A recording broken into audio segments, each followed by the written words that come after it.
អ្នកណាធ្លាប់ជួបរឿងដូចខ្ញុំ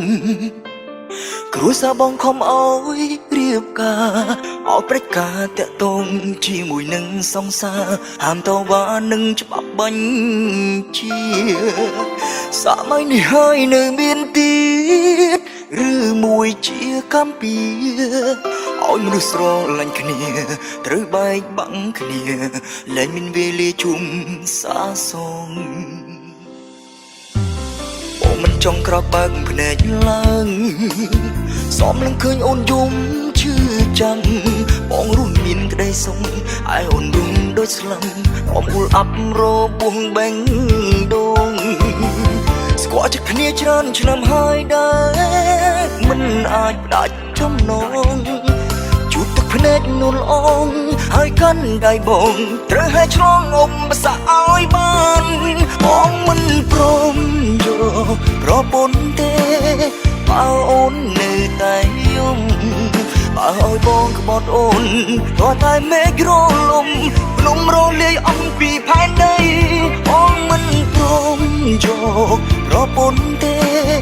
បើមិនមែនជាស្រីបេះដូងមានតែមួយសម្រាប់ថ្លៃស្លាប់ក៏មានន័យដើម្បីអូ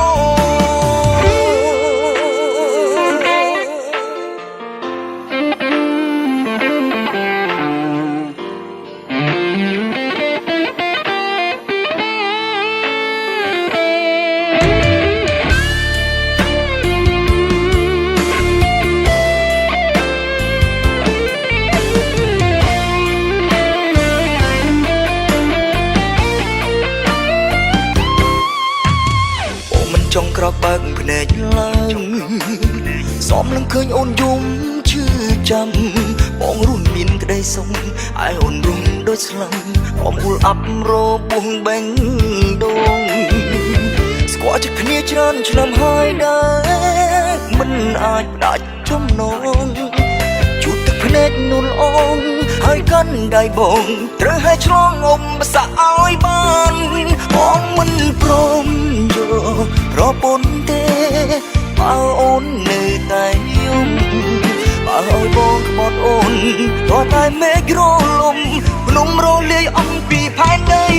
បងមិនព្រមយកប្រពន្ធទេបើមិនមែនជាស្រីបេះដូងមានតែមួយ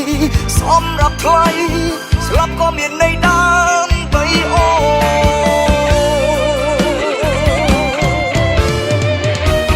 បងមិនព្រមយកប្រពន្ធទេបើអូននៅតែយំបើឲ្យបងក្បត់អូនក៏តែមេឃរលំភ្នំរលាយអំពីផែនដីបងមិនព្រមយកប្រពន្ធទេបើមិនមែនជាស្រីតែក្នុងមានតែមួយ